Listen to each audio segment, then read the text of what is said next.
Well, the federal government remains shut down right now following yet another failed attempt to pass a GOP bill in the Senate today. 10 attempts so far, but to no avail. Politicians are adjourned until Monday, which would mark the 20th day of the shutdown. As ABC4's Bayan Wang shows us, the Salt Lake City Airport is opening a food pantry for their essential workers as they're already feeling the impacts of the shutdown.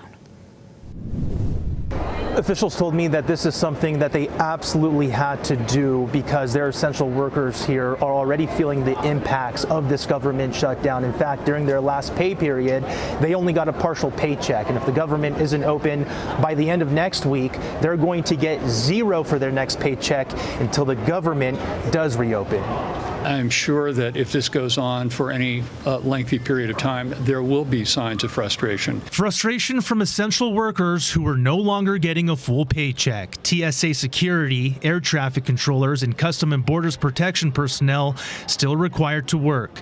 This is the very reason Salt Lake City Airport Executive Director Bill Wyatt says a food pantry was mandatory. What you'll see behind us and in the hallway are kind of a range of household items that are available to all of those workers to come and take whatever it is they may need. Those items include hygiene products, various kinds of food, and child care essentials. They're even handing out both gas and gift cards.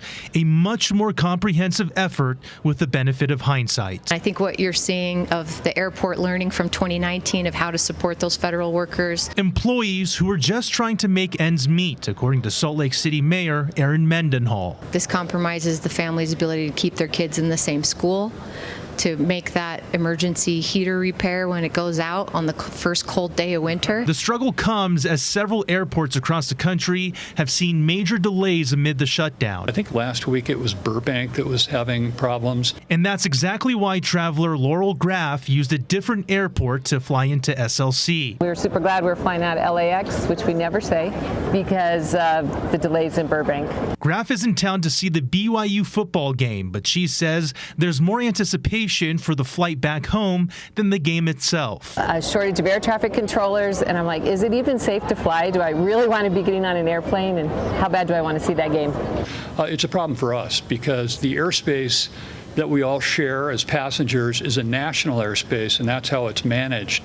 So here in Salt Lake City, while disruptions aren't quite visible, they're certainly brewing in the background. It's one thing to say we're not experiencing shortages of workforce here at the moment, but it doesn't really make any difference if the places that you're going to are struggling. The airport asked the city for a $100,000 appropriation to get them through these times, and Wyatt said that if the government doesn't reopen soon, the airport might start seeing more sick calls come in from their essential workers.